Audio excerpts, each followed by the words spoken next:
குழந்தைகளே, இன்று நாம் காணவிருப்பது 4ஆம் வகுப்பு தமிழ்.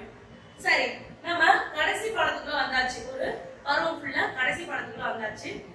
என்ன பாடம்னு பார்க்கிறதுக்கு முன்னாடி போன வகுப்புல என்ன பாடம் பார்த்தோம்னத உங்ககிட்ட சின்னதா சொல்லிட்டு போயிடுறேன்.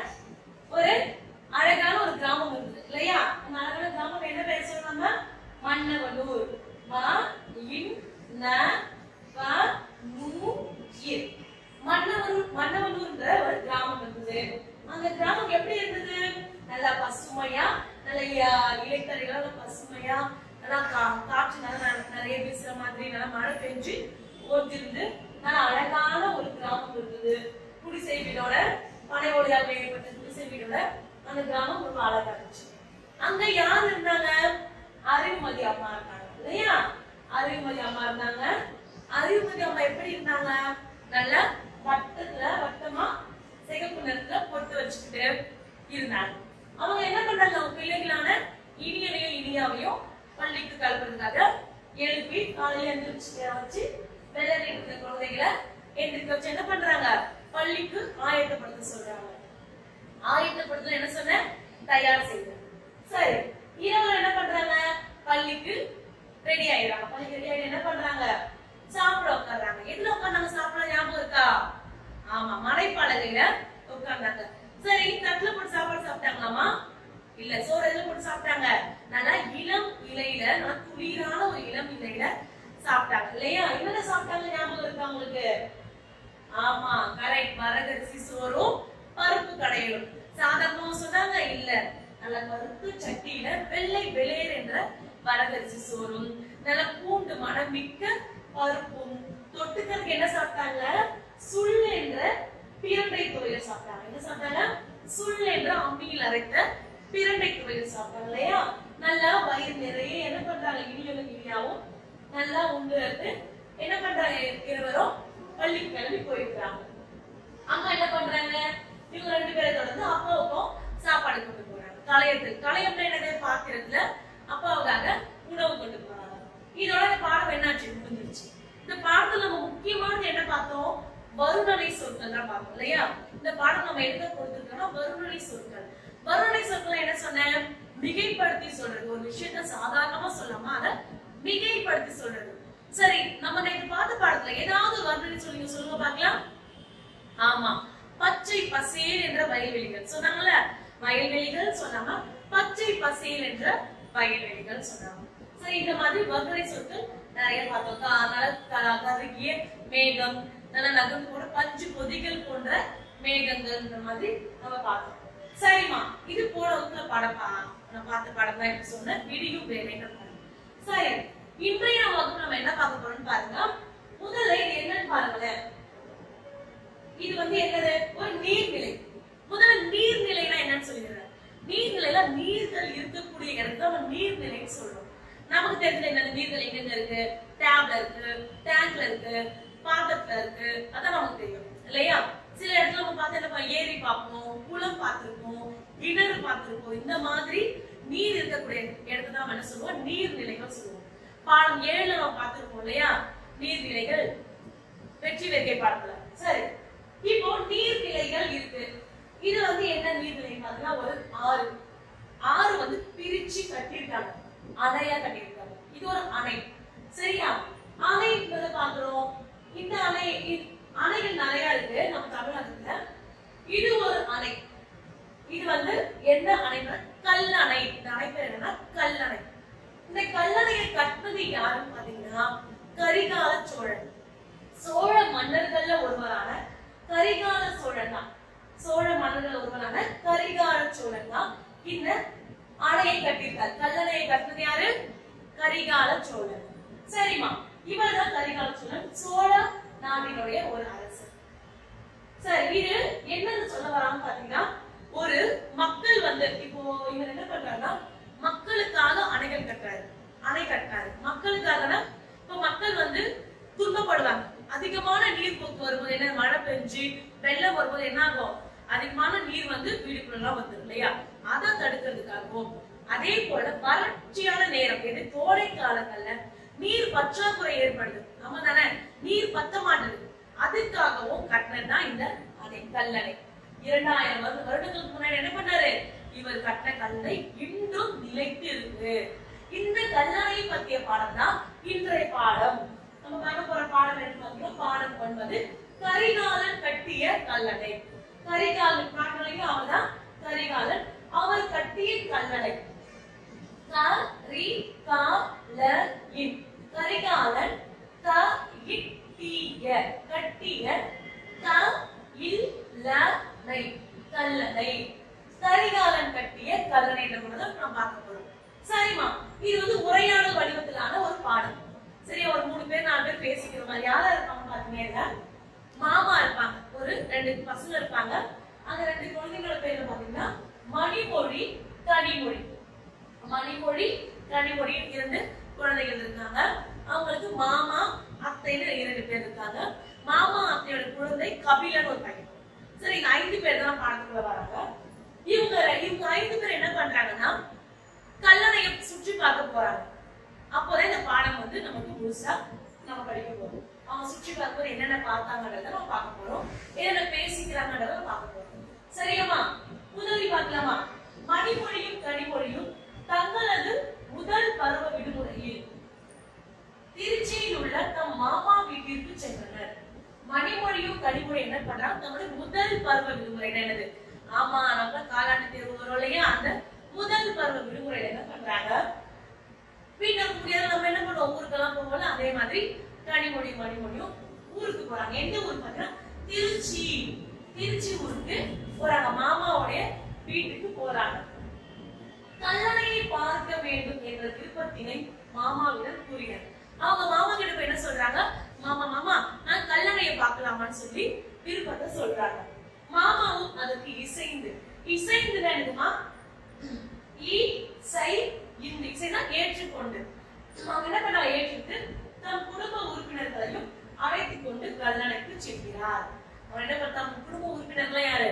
மாமாவுடைய வைஃப் அத்தை இருக்காங்க, அவங்களும் அவரோட குழந்தை கபிலன் 3 பேரும் சேர்ந்து இவங்க 2 பேரோட கல்லணைக்கு கிளம்பி போறாங்க. சரிமா, மணிமொழி முதல்ல பேசுறாங்க. மணிமொழி என்ன பேசுறாங்க பார்க்கலாமா? எனக்கு இந்த பயணம் மகிழ்ச்சியை தருகிறது மாமா. என்ன பண்றாங்கன்னா வாகனத்துல போயிட்டு இருக்காங்க. இந்த பயணம் என்ன எனக்கு ரொம்ப சந்தோஷமா இருக்குன்னு சொல்லி மணிமொழி சொல்றாங்க. அப்ப கனிமொழி என்ன சொல்றா? எனக்கும் தான். ஏனென்றால் நம்மோடு அத்தையும் கபிலனும் வருவது மிகவும் மகிழ்ச்சியாக உள்ளது.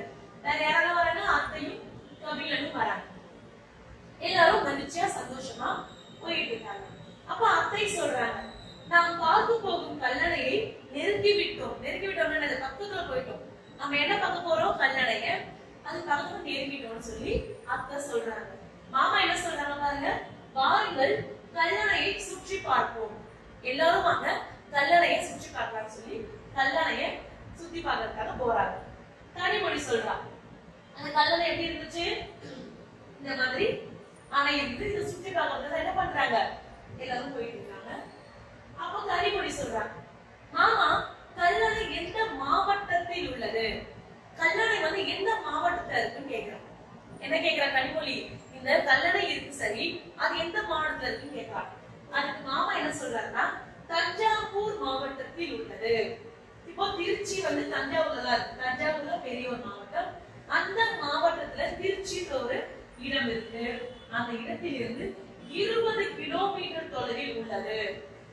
எங்க இருந்து பாருங்க, உங்க படத்திலேயே இருக்காங்க. இவர் தமிழ்நாடு இருக்கா, இதுல தஞ்சாவூர்ங்கிற ஒரு மாவட்டம் இருக்கு. தஞ்சாவூர் மாவட்டம் இருக்கு. தஞ்சாவூர்ல இருந்து திருச்சி இருக்காங்க. திருச்சியில இருந்து 20 கிலோமீட்டர் தொலைவு. 20 கிலோமீட்டர் தொலைவு போனா அங்க என்ன கிடைக்குது? இருக்கு பாத்தீங்கன்னா கல்லணை இருக்கு. சரிங்களா? தஞ்சாவூர் மாவட்டம் இருக்கு. தஞ்சாவூர் மாவட்டத்துல இருக்க திருச்சியில இருந்து 20 கிலோமீட்டர் போனா கல்லணை இருக்கு. அதான் மாமாவும் சொல்றாரு. இந்த கல்லணையை கரிகாலன் என்ற மன்னன் கட்டினான். கல்லணை யார் கட்டது? ஆமா, கரிகாலன் என்ற மன்னன் கட்டி இருக்காரு. இதான கல்லணை. முதல்ல இருக்க படம் இதான் கல்லணை. அப்ப மணிமொழி கேட்கிறான், கல்லணை கட்டிய கரிகாலனை பற்றி தெரிந்து கொள்ள ஆர்வமாக உள்ளேன் மாமா. உங்களுக்கு தெரிந்த செய்திகளை கூறுங்கள்.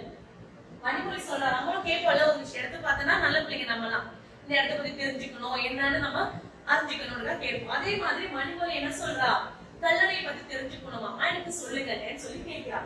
அப்போ அத்தை சொல்றாங்க, எனக்கு தெரியும், நான் கூறுகிறேன் கேளுங்கள்.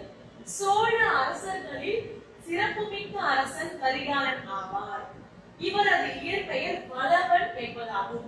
சோழ அரசர்களில் சேர சோழ பாண்டியர்கள் இருப்பாங்க இல்லையா, அந்த சோழ அரசர்களே மிக புலமைவான சிறப்பு மிக்க ஒரு அரசர் சொன்னா இந்த கரிகாலன் அரசன். சரியா? கரிகாலனுடைய இயற்பெயர், இயற்பெயர் என்னதுமா, அவங்க அப்பா அம்மா அவருக்காக வைக்கிற பெயர் தான் இயற்பெயர். இயற்பெயர் பாத்தீங்கன்னா வளவன். இயற்பெயர் என்னது, வளவன் அவருடைய இயற்பெயர். அப்ப கரிமொழி கேட்கிறான், இவரது பெயர் வளவன் என்று சொல்கிறீர்கள், அப்படியானால் கரிகாலன் என்ற பெயர் எப்படி வந்தது? அவருடைய பெயர் வளவன் தானே சொல்றீங்க, அப்ப எப்படி கரிகாலன் என்ற பெயர் வந்துச்சுன்னு சொல்றாங்க.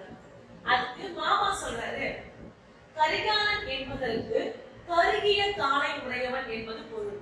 கரிகாலன் என்னது, கருகிய காலை உடையவன் என்பது பொருள்.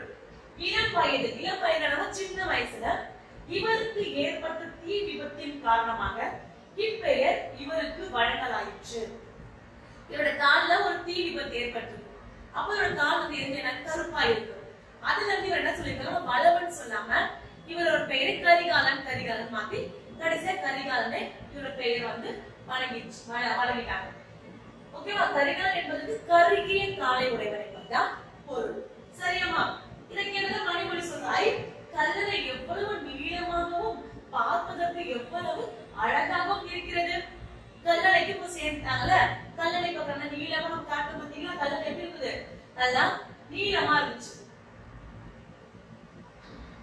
இந்த மாதிரி கல்லணை எப்படி இருப்பாங்க, நீளமா இருக்கு. அதை பார்த்தா என்ன சொல்றாங்க, கல்லணை நீளமாவும் பார்ப்பதற்கும் அழகா இருக்குன்னு சொன்னாங்க. இந்த கல்லணையை கட்ட கரிகாலன் எடுத்துக்கொண்ட முயற்சியை கூறுங்கள் மாமா. சாதாரணமா நான் போயிட்டு ஒரு கல்லணை ஒரு அணையை கட்டிட முடியுமா? முடியாது. அவரை என்னெல்லாம் முயற்சி எடுத்தார், யாரு, கரிகாலன் இந்த கல்லணையை கட்டுவதற்காக என்னென்ன முயற்சி எடுத்தார்ன்றத சொல்ல போறாங்க. சரி, இந்த மாதிரி கல்லணை நீளமா அழகா இருக்கு, இந்த கல்லணை கட்ட கரிகாலன் என்னென்ன பண்ணாரு. அப்ப மாமா சொல்ல ஆரம்பிக்கிறாரு, சரி கூறுகிறேன், எனது ஆசிரியர் எனக்கு சொன்ன செய்திகளை நான் உங்களுக்கு கூறுகிறேன். என்னோட ஆசிரியர் எனக்கு சொன்னதை நான் உங்ககிட்ட சொல்றேன்னு சொல்றாரு. தற்போது பயன்பாட்டில் உள்ள மிக பழமையான ஒரே அணை கல்லணை. தற்போதுனா என்னன்னா, இப்போ இந்த காலகட்டத்துல பயன்பாட்டில் இருக்கக்கூடிய நிறைய அணைகள் காலத்துல பயன்பாட்டில் இருக்கு. அதுல மிகவும் பழமையான ஒரு பழமையான ரொம்ப பழைய ஒரு அணை எதுன்னு பாத்தீங்கன்னா கல்லணை. இதுவே உலகின் மிக பழமையான நீர்ப்பாசன திட்டம் எனவும் கூறப்படுகிறது. உலகத்திலேயே மிக பழமையான நீர்ப்பாசன திட்டம். நீர்ப்பாசன திட்டம்னா என்னன்னா, ஒரு இடத்துக்கு நீர் கொடுக்க ஒரு இடம் தான் நீர்ப்பாசனம். சரியா? இப்போ இந்த நீர்ப்பாசனம் தான் வந்து உலகத்திலேயே பெருசா இருக்குன்னு சொல்றாங்க, பழமையானு சொல்றாங்க. மணலில் அடித்தளம் அமைத்து கட்டியுள்ளார்கள். மணல்ல அடித்தளம் பேஸ்மெண்ட் சொல்றாங்க, அத மணலுக்குள்ள அடித்தளம் விட்டு கட்டியிருக்காங்க.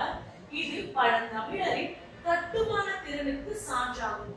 பழைய தமிழர்கள், பழைய தமிழர்கள், நம்ம மாதிரி நம் முன்னோர்கள் தமிழர்கள் இருந்தாங்கல்ல, அவங்களோட கட்டுமான திறன் என்னன்னா அவங்களுடைய இந்த பில்டிங் கட்டுற அந்த திறமையை சொல்லலாம். இது இன்று வரை வியத்தகு சாதனையாக உள்ளது. வியத்தகு நம்ப முடியாத பெரிய சாதனையா இருக்கான் இந்த கல்லணை. அப்படி என்ன இந்த கல்லணை பெரிய சாதனை பார்க்கலாமா? மணிமொழி சொல்றா, ஓ அப்படியா மாமா கேட்கிறா. மாமா சொல்றாரு, ஆம், காவிரியில் அடிக்கடி பெரு வெள்ளம் வரும். காவிரி ஆறு, அந்த ஆத்துக்குள்ள அடிக்கடிக்கு வெள்ளம் வரும். மழை பெய்ய என்ன ஆகும், ஆறு நிறைஞ்சிரும் இல்லையா? அந்த ஆறு கடல்லையோ எங்க சேரும். ஆனா அதிகமான மழை பெய்யும் என்ன ஆகும், ஆறு ஃபுல்லா நிறைஞ்சிரும். அந்த ஆறு என்ன நடந்துச்சு, ஆனால் அந்த நீர் எதற்கும் பயன்படாமல் கடலுக்கு சென்றுவிடும். நல்ல ஒரு குடிநீரான மழை நீர் வருது. அந்த மழை நீர் என்ன ஆகுது, நல்ல ஆறு ஃபுல்லா ஆயிட்டு கடைசி எங்க போய் சேர்ந்து கடலுக்கு போய் பயன் இல்லாம போய் சேர்ந்தது.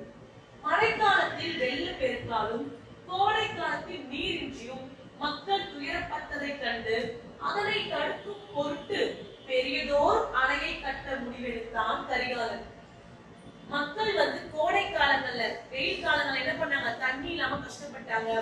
மழை காலம் அதிக வெள்ளப்பெருக்கால கஷ்டப்பட்டாங்க. இதுக்கு நம்ம ஒரு முடிவு எடுக்கணும், மன்னர் தானே இதெல்லாம் முடிவு எடுக்கணும். அந்த மாதிரி முடிவு பண்றதுக்காக என்ன பண்ணாரு, அவர் ஒரு முடிவு எடுத்தாரு. என்ன முடிவுன்றதுதான் இந்த கல்லணை. அதாவது இந்த கல்லணை கட்டினாருன்னு சொல்றாரு. அப்போ மணிமொழி கேக்குறா, அப்போது இரும்பு கம்பிகள் பயிற்சுலையான சிமெண்ட் சொன்னா அது இருந்துச்சான்னு கேக்குறா. இருந்தனவா? அந்த காலத்திலேயே இரும்புகளும் சிமெண்ட்டும் இருந்துச்சான்னு சொல்லி மணிமொழி கேக்குறான். மாமா என்ன சொல்றாரு, இல்லை அம்மா, அணை கட்டப்பட்ட முறையை சொல்கிறேன் கேள். அப்போ கம்பி கிடையாது, அப்புறம் இரும்பு கம்பிகள் கிடையாது, அப்புறம் என்னது அந்த சிமெண்ட் கிடையாது. ஆனா எப்படி கட்டினாங்கன்னு பாரு. காவிரி ஆற்றின் மீது பெரிய பாறையை கொண்டு வந்து போட்டனர். காவிரி ஆறு ஓடிட்டு இருக்கு, அதுக்கு இடையில ஒரு பெரிய ஒரு பாறையை கொண்டு வந்து போட்டுருக்காங்க. இப்போ காவிரி ஆறு என்ன பண்ணுது, இந்த மாதிரி போயிட்டு இருக்கு, ஆறு போயிட்டு இருக்கு. அவங்க என்ன பண்றாங்க, ஒரு பெரிய ஒரு பாறைகள் வந்து உள்ள போடுறாங்க. அந்த பாறைகளும் நீர் அரிப்பின் காரணமாக கொஞ்சம் கொஞ்சமாக மண்ணுக்குள் சென்றன. நீர்ல என்ன கீழே இருக்கும், மணல் இருக்கும் இல்லையா, அந்த மணல் கொஞ்சம் கொஞ்சம் அரிப்பின் காரணமாக இந்த கற்கள் என்ன கீழே போய் மண்ணுக்குள்ள போகும். இப்போ நம்ம கடற்கரைக்கு போறோம், கடற்கரையில போயிட்டு அலைகள் படி கால் வச்சு நிக்கிறோம் இல்லையா, அப்ப என்ன ஆகும், தண்ணி வந்துட்டு போகும்போது நம்ம கால்கள் என்ன பண்ணுவோம், மணலுக்குள்ள போகும். கவனிச்சிருக்கீங்களா? அது என்ன ஆகுது, தண்ணியோட நீரோட அரிப்புனால நம்மளோட கால் உள்ள போகுது. அதே மாதிரிதான் இவங்க கொண்டு வந்து போடுற ஒவ்வொரு பாறைகளும் அந்த மணலுக்குள்ள கொஞ்சம் கொஞ்சமா உள்ள போகுதாம். அந்த பாறையின் மேல் வேறொரு பாறையை வைத்து நடுவே தண்ணீரில் கரையாத ஒருவித ஒட்டு களிமண்ணை பூசி என்ன பண்ணாங்க, ஒரு பாறை மட்டும் போட்டாங்களா? இல்ல, அதுக்கு மேல இன்னும் நிறைய பாறைகளை போட்டு போடும்போது என்ன பண்ணிருக்காங்க, 2 பாறைகள் 3 பாறைகள் ஒட்டுற மாதிரி இந்த இடத்துல ஒட்டு நல்லா ஸ்ட்ராங்கா ஒட்டுற மாதிரி தண்ணியில கரையாத மாதிரி களிமண்ணை பூசி என்ன பண்றாங்க, தண்ணிக்குள்ள போடுறாங்க. போட என்ன ஆகுது, 2ம் ஒன்றோடு ஒன்று ஒட்டி கொள்ளும்படி செய்தனர். ஒவ்வொருவரும் போட என்ன ஆகுது, 2ம் ஒன்றோட எல்லாமே என்ன பண்ணுது, ஒட்டிக்குது. அந்த மாதிரி ஒட்டும் போது இது பல நூற்றாண்டுகள் கடந்தும் இன்றளவும் உறுதியோடு நிற்கிறது. சிமெண்ட் கிடையாது, கம்பி கிடையாது, ஒரு தண்ணிக்குள்ள ஒரு ஆற்றுக்குள்ள ஒரு அணையை கட்டுறது நம்ம சாதாரண விஷயம் கிடையாது இல்லையா. பெரிய பாறைகளை கொண்டு வந்து அதுக்குள்ள போட்டிருக்காங்க. அந்த கல்லணை என்னது, பல நூற்றாண்டுகள் கடந்து இன்றும் உறுதியோடு நிற்கிறதுன்னு சொல்றாங்க. கல்லணை தமிழர்களின் கட்டுமான திறனை பறைசாற்றுவதாக உள்ளது. கட்டுமான திறன் என்னது, நம்முடைய அந்த கட்டுமானத்தோட ஒரு திறமையை வெளிக்கொண்டு வர்றது. அது நிரந்தரமா இருக்கிற மாதிரி நம் தமிழர்கள் என்ன பண்றாங்க, கட்டுமானம் செஞ்சிருக்காங்க. அப்பவே எந்த ஒரு பொருள்களும் இல்லாமலே இவ்வளவு உறுதியான ஒரு கட்டுமானத்தை அந்த அக்காலத்து பழந்தமிழர்கள் செஞ்சிருக்காங்க. அப்ப தமிழன் சொல்றாங்க, இதோ இங்கே பாருங்கள் ஒரு கல்வெட்டு உள்ளது, இதில் என்ன எழுதியிருக்கிறது என்று படிப்போம் வாருங்கள். அங்க ஒரு கல்வெட்டு இருந்திருக்கு. கல்வெட்டுன்றது ஒரு கல்ல வந்து பதிச்சு வச்சுட்டு போறது. அப்போ அதை என்ன எழுதிட்டு படிக்கலாமான்னு சொல்லி படிக்க போறாங்க. மாமா சொல்றாரு, இவ்வணை 2ஆம் நூற்றாண்டில் கட்டப்பட்டது. இந்த அணை எந்த நூற்றாண்டுல கட்டப்பட்டதா, 2ஆம் நூற்றாண்டு. காவிரி ஆறானது காவிரி, கொள்ளிடம், பெண்ணாறு, புது ஆறு என 4ஆக பிரிகிறது. காவிரி ஆறு எப்படி பிரியுது பாருங்கள. காவிரி ஆறு இதமா, காவிரி ஆறு, காவிரி ஆறு இதான் காஞ்சி ஓடி வருது சரியா. அந்த காவிரி ஆறோட இடையில தான் என்ன பண்றாங்க, இந்த மாதிரி கல்லணை கட்டியிருக்காங்க. தெரியல, கல்லணை கட்டியிருக்காங்க. இந்த கல்லணை என்ன ஆகுது, பிரியுது. என்ன பிரியுது பாருங்க.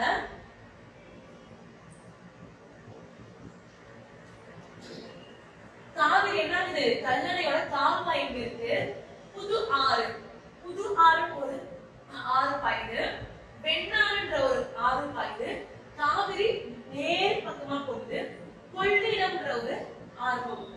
சரி, இந்த மாதிரி காவிரி ஆறு எத்தனையா பிரிக்கிறதுனா மாமா சொல்றாரு, காவிரி ஆறு 4ஆக பிரிக்கிறது. எப்படி பிரிக்குதா, புது ஆறா பிரியுது, அப்புறம் என்னது கல்லணையோட கால்வாயா பிரியுது, வெண்ணாறா பிரியுது, கொள்ளிடமா பிரியுது சொல்லிட்டு மாமா சொல்றாரு. இதனால் பிரியும் இடத்து கல்லணை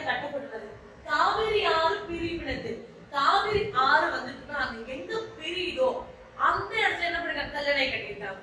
கல்லணை என்ன பண்ணிருக்காங்க, காவிரி ஆறு வந்துட்டு இருக்கு, எந்த இடத்துல பிரியுதோ அந்த இடத்துல கல்லணையை கட்டியிருக்காங்க. இதனால் தான் திருச்சி தஞ்சாவூர் மாவட்டங்கள் வளமாகின்றன. வளமாகுது என்னது, ஸ்ட்ராங் ஆகுது. ஆமா, ஏன் தண்ணி இருக்கிறதால தான் விவசாயம் நடக்கும். விவசாயம் நடந்தா என்ன பண்ணும், உணவு கிடைக்கும், நமக்கு வாழ்வாதாரம் அதிகமாகும் இல்லையா. அதனாலதான் திருச்சி தஞ்சாவூர் மாவட்டங்கள் வளமாகின்றதுன்னு சொல்றாங்க. இது உழவு பாசனத்திற்கான மிகப்பெரிய திட்டமாகும். இந்த மாதிரி கடலுக்கு சென்று போய் வீணா நீர் வீணாகாம என்ன ஆகுது, இந்த மாதிரி கல்லணை ஒரு அணையை கட்டி வைத்து நீரை பாதுகாக்கும் போது நமக்கு தேவையான சமயத்துல நம்ம என்ன பண்ணுவோம், பயன்படுத்திப்போம். அந்த மாதிரி பண்றதுதான் இந்த கல்லணை கட்டியிருக்காரு. சரியா? கல்லணை கட்ட அவர் முற்படுது எப்படின்னா, சாதாரணமா வெறும் மனிதர்கள் மட்டும் வைத்து அவர் பண்ணல. அவர் என்ன பண்ணிருக்காரு, இந்த மாதிரி யானைகளும் பெரிய பெரிய ஒரு சின்ன கையிலேயே மனிதர்களாலே செய்யக்கூடிய உபகரணங்களையும் செஞ்சுட்டு இந்த மாதிரி யானைகளை வைத்து கற்களை மேல கொண்டு போறது, அதுக்குள்ள என்ன சொன்ன களிமண் பூசிட்டு ஒவ்வொரு கல்லா போடுறதுன்ற மாதிரி இந்த மாதிரியான தொழிலாளர்கள் என்ன பண்றாங்க, கட்டுமான தொழிலாளர்கள் கட்டுமானம் பண்ணிட்டு இந்த கல்லணை கட்டியிருக்காங்க. இந்த மாதிரி சின்ன சின்ன சின்ன விஷயம்லாம் தெரிஞ்சு வச்சதாலதான் அவங்க இப்படிப்பட்ட ஒரு ஸ்ட்ராங்கான ஒரு கல்லணையை கட்டி முடிச்சாங்க. சரியா? இது நம்ம தமிழர்களுக்கு பெரிய ஒரு பாராட்டுக்குரிய விஷயமா இருக்கு. அந்த கல்லணை என்ன இன்னமும் சிறப்பா ஒரு இடத்துலயும் வேஸ்ட் ஆகாம நல்ல ஸ்ட்ராங்கா இருக்கும். என்ன சொல்றாங்க, அத்தை மதிய உணவு கொண்டு வந்துள்ளேன், மரநிலை அமர்ந்து அனைவரும் உணவு உண்போம் வாருங்கள் சொல்லிட்டு மரநிலை சாப்பிட போறாங்க. அப்போ கனிமொழி சொல்றாங்க, கல்லணை பார்ப்பதற்கு கண்ணையும் கருத்தையும் கவரும் வகை அமைந்துள்ளது. எனவே கரிகாலனுக்கு நன்றி கூறுவோம். கல்லணை என்ன பார்க்கிறதுக்கு கவரும் விதத்துல இருக்கு மட்டும் இல்லாம நிறைய பயனும் தருது இல்லையா. அதனால யாருக்கு நன்றி சொல்லணும், கரிகாலனுக்கு நன்றி சொல்லணும்னு சொல்றாங்க. கடைசியா மணிமொழி என்ன சொல்றா, கல்லணை உள்ளவரை கரிகாலனின் புகழ் நிலைத்து இருக்கும். இந்த கல்லணை இருக்கிற வரைக்கும் கரிகாலனோட புகழ் எப்படி இருக்கும், நிலைத்து இருக்கும் சொல்லி இந்த பாடத்தை முடிக்கிறாங்க. என்ன குழந்தைகளே, பாடம் புரிஞ்சுதா என்னன்னு? கல்லணை யார் கட்டது, கரிகாலன். ஆமா, கரிகாலன் என்னென்ன முயற்சி செஞ்சார் இந்த கல்லணை கட்டுறதுக்காக, மக்களுக்காக. மக்கள் நீரின்றி துயரப்படுறதை பார்க்க முடியல, நிறைய வெள்ளப்பெருக்காலையும் கஷ்டப்படுறத பார்க்க முடியாம தங்களுடைய மக்களுக்கு உரிய ஒரு நடவடிக்கை எடுக்கணும். என்ன பண்ணாரு, கரிகால சோழன் கல்லணையை கட்ட முற்படுறாரு. சாதாரணமா நம்ம நிறைய யானைகளையும் பலமான ஒரு உபகரணங்களையும் ரெடி பண்ணிட்டு பெரிய கல்லணையை கட்டி முடிக்கிறார். இதான பார்த்தோம். இப்ப பாடம் புரிஞ்சிருக்கும்னு நினைக்கிறேன். சரி, அடுத்து புத்தகத்தோட பின்பக்கம் பார்க்கலாமா? படிப்போம், சிந்திப்போம், எழுதுவோம். பாருங்க, சரியான படத்தை தேர்ந்தெடுக்க. இந்த சொல்லுக்கான சரியான பொருள் படத்துக்குள்ள இருக்கு. அது எந்த படம் நாம பார்க்கலாமா? துயரம் இச்சொல் குறிக்கும் பொருள். துயரம் என்னதுமா, துன்பம். துயரம் என்னது, துன்பம்.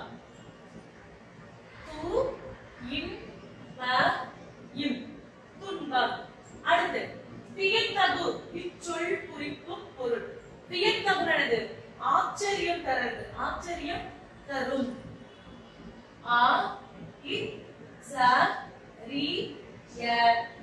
ஆச்சரியம் தரும், ஆச்சரியம் தரும். முறியடித்து இச்சொல் குறிக்கும் பொருள். முறியடித்து தகர்த்து அதை நடத்த விடாம பண்றதுதான் முறியடித்து.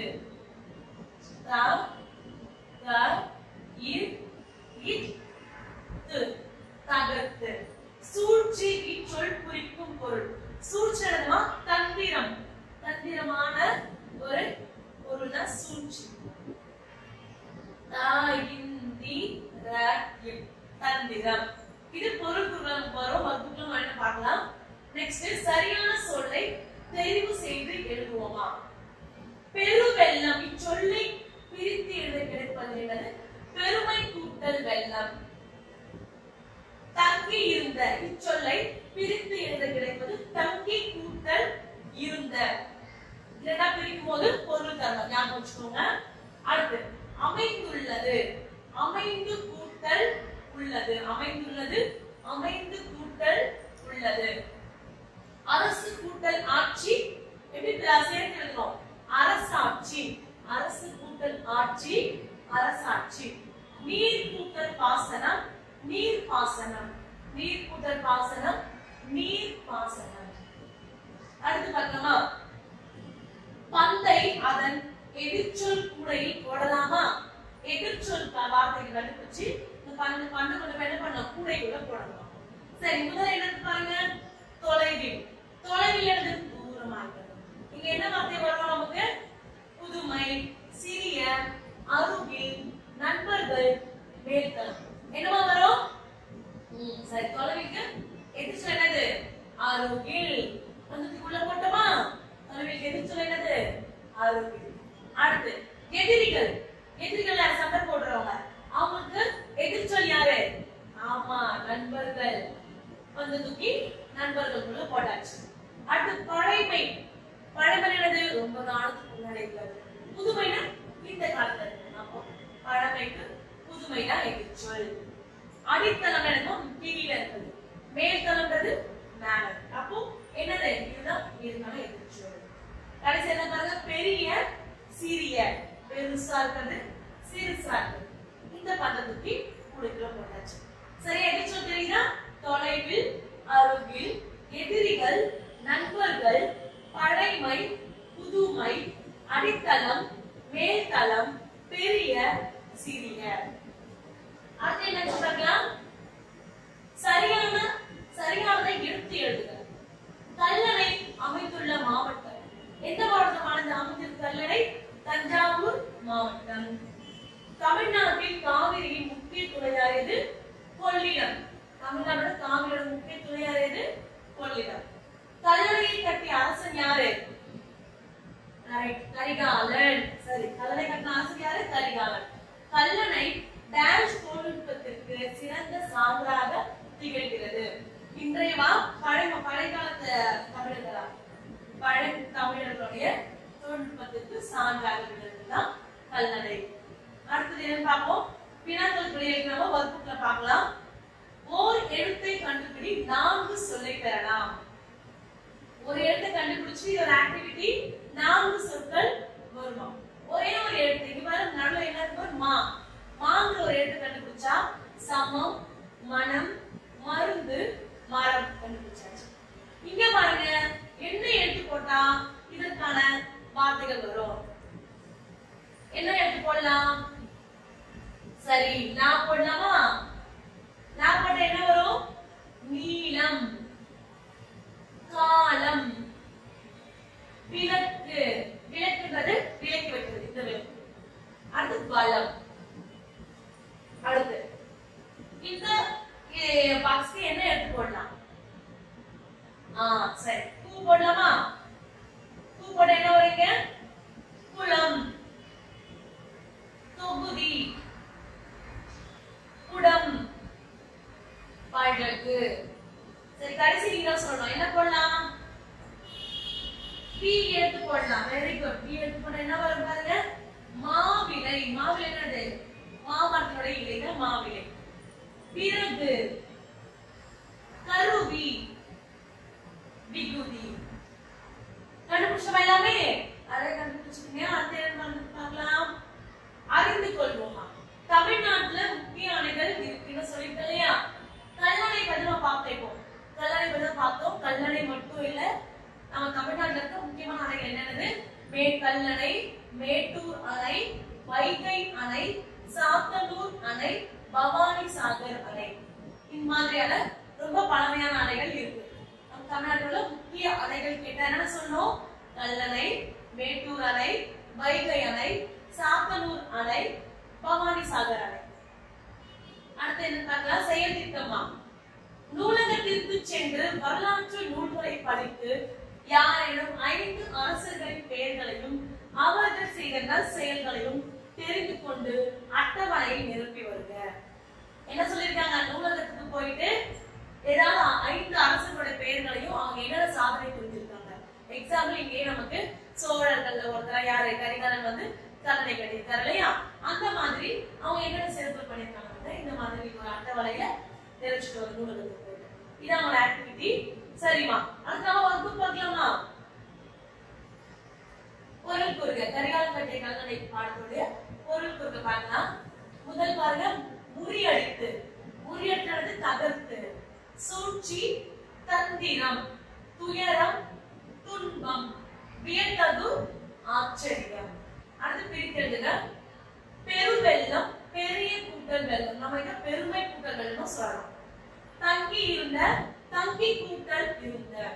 அமைந்துள்ளது, அமைந்து கூட்டல் உள்ளது. நூற்றாண்டு, 100 கூட்டல் ஆண்டு. 100 ஆண்டுகள் அடைந்ததுதான் ஒரு நூற்றாண்டு.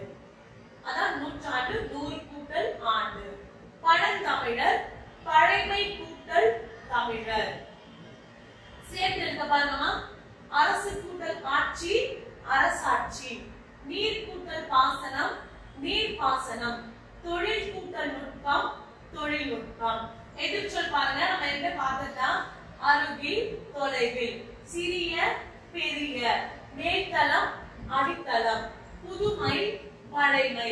நண்பர்கள், எதிரிகள். சரியான விடையை எடுத்துருங்க. நேற்று பார்த்தாச்சு. அதுக்கு போகலாமா? கரிகாலனின் இயற்பெயர் என்ன? வினாவிடை. கரிகாலனுடைய இயற்பெயர் என்னன்னு சொல்லி கொடுத்ததை ஞாபகம் இருக்கா? ஆமா, கரிகாலன் இயற்பெயர் வந்து பலவன்.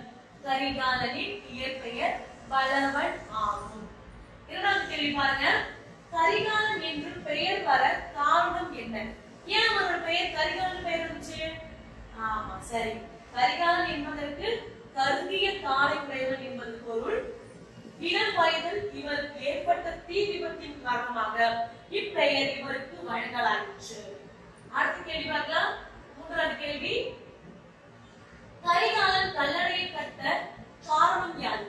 ஏன் கல்லணை கட்டாரு? ஆமா, காவிரி ஆற்றுல அடிக்கடிக்கு வெள்ளப்பெருக்கு வரும். அந்த நீர் எதற்கு பயன்படாம கடலுக்கு சென்று விடும்.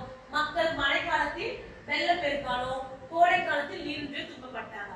அதற்காகதான் கல்லணையை கட்டினார் கரிகாலன். இது நம்ம என்ன பண்ணோம்? எழுதும். இது நீங்க ஓன் ரைட்டிங்காவும் நீங்க எழுதலாம். அடுத்து 4th क्वेश्चन பார்க்கலாமா? கல்லணையின் சிறப்பாக நீ நினைப்பதை எழுது. நீ என்ன நினைக்கிற கல்லணையோட சிறப்பு? கல்லணை பல நூற்றாண்டுகள் கடந்து இன்றும் உறுதியோடு நிற்கிறது. கல்லணை தமிழர்களின் கட்டுமான திறனை பறைசாற்றுவதாக அமைந்துள்ளது. சரியாமா? இந்த மாதிரி கல்லணையினுடைய சிறப்புகள் எல்லாரும் இந்த பாடத்தை பார்த்தோம். கல்லணை என்னது?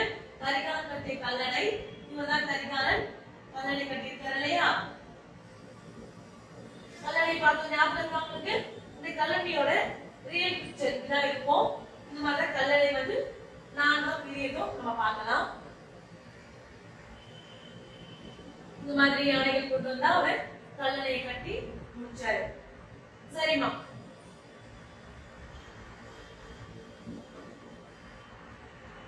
இந்த பாடத்தையும் படிங்க. நம்ம இந்த ஒரு பருவம் ஃபுல்லா பாடம் பார்த்தாச்சு. மொத்தம் 9 பாடங்கள் பார்த்திருக்கோம்.